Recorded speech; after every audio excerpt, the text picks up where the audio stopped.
రోజు గోదావరి నదీ జలాలను మూసా ఈసా నదిలో ఆ మైక్ బంద్ చేయండి, ఆ పాట బంద్ చేయండి.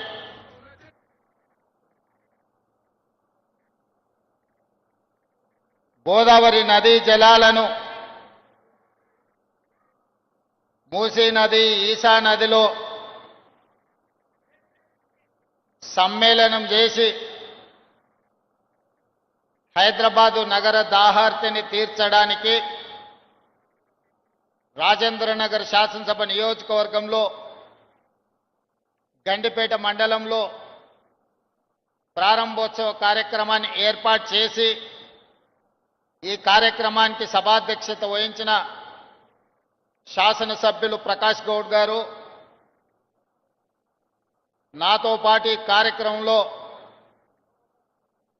అతిథులుగా పాల్గొన్న జిల్లా ఇన్ఛార్జ్ మంత్రివర్యులు దుద్దిల్ల శ్రీధర్ బాబు గారు, హైదరాబాదు నగర ఇన్ఛార్జ్ మంత్రివర్యులు మిత్రులు పొన్నం ప్రభాకర్ గారు, మెదక్ జిల్లా ఇన్ఛార్జ్ మంత్రివర్యులు సోదరులు గడ్డం వివేక్ వెంకటస్వామి గారు, అదేవిధంగా రంగారెడ్డి జిల్లా సీనియర్ శాసనసభ్యులు శాసన మండలి సభ్యులు చీఫ్ విప్ పట్నం మహేందర్ రెడ్డి గారు, మల్రెడ్డి రంగారెడ్డి గారు, పరిగి రామ్మోహన్ రెడ్డి గారు, అదేవిధంగా భువనగిరి శాసనసభ్యులు మిత్రులు అనిల్ కుమార్ రెడ్డి గారు, శాసన మండలి సభ్యులు అద్దంకి దయాకర్ గారు, అదేవిధంగా నాంపల్లి శాసనసభ్యులు మాజిద్ హుసేన్ గారు, వివిధ కార్పొరేషన్ల చైర్మన్లు,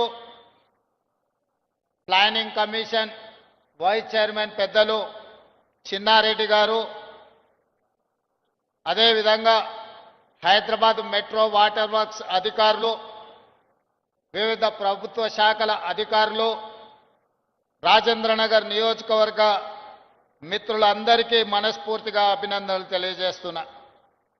ఇంత మంచి కార్యక్రమం ఏర్పాటు చేసి ఈరోజు హైదరాబాదు నగరం అంటే ప్రపంచ దేశాలలోనే ఒక గొప్ప పేరు పొందిన నగరం.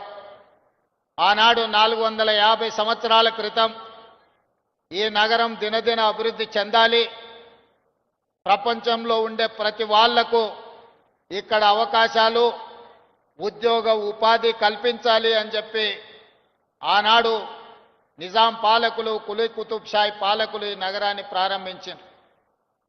ఆనాడు వారు నిర్మించిన చార్మినార్ కావచ్చు, గోల్కొండ కోటలు కావచ్చు, ఆ తర్వాత నిజాం సర్కార్ 1908లో ఈ నగరం మీద వరదలు ఉప్పెనై కమ్మేసి వేలాది మంది ప్రాణాలను బలి తీసుకున్నప్పుడు నిజాం పాలకులు ఆనాడు మోక్షగుండం విశ్వేశ్వరయ్యను ప్రపంచంలోనే పేరెన్నికగన్న ఒక గొప్ప ఇంజనీర్ను ఈ ప్రాజెక్టుల నిర్మాణానికి, మూసీ నది పరివాహక ప్రాంతము, ఈసా నది పరివాహక ప్రాంతం నుంచి వచ్చే ఈ వరదను, ఈ వరద ముప్పును, ఈ ముప్పు నుంచి ప్రజల్ని కాపాడడానికి 1908లో దాదాపుగా 115 సంవత్సరాల క్రితం ఈ నగరం యొక్క ప్రమాదాన్ని నివారించాలి అని చెప్పి ఆనాడు నిజాం పాలకులు నిర్ణయం తీసుకున్నారు.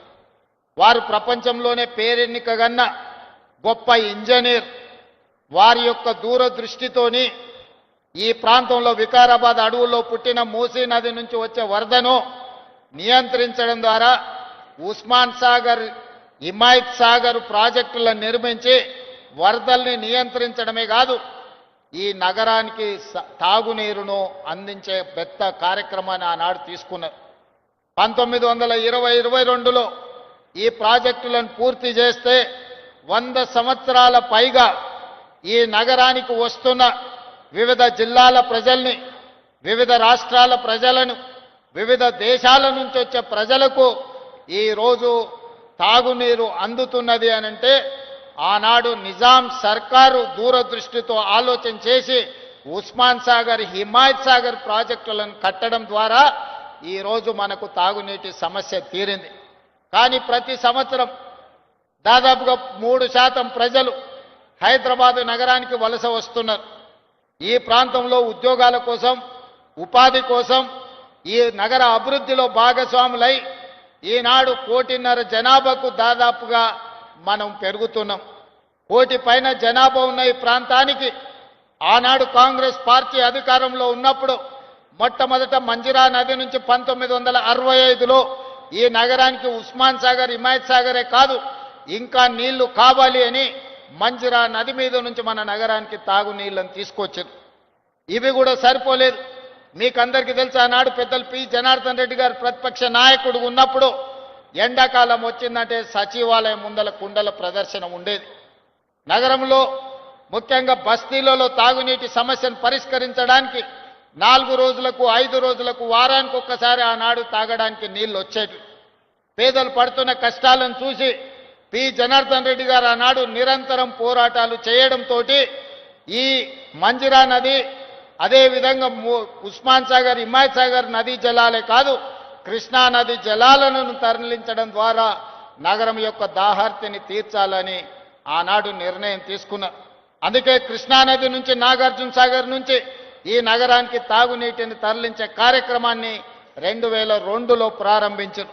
ఆ తర్వాత ఫేజ్ 1, ఫేజ్ 2, ఫేజ్ 3 3 పథకాలను ఆనాడు Congress party doctor YS Rajasekhara Reddy గారు ముఖ్యమంత్రిగా ఉన్నప్పుడు కొనసాగించడం జరిగింది. అదేవిధంగా కృష్ణానది జలాలు సరిపోవన్నప్పుడు గోదావరి జలాలను కూడా ఇక్కడికి తరలించాలని శ్రీపాద ఎల్లంపల్లి నుంచి గోదావరి జలాలను హైదరాబాదు నగరానికి తరలించే కార్యక్రమాన్ని కూడా మనం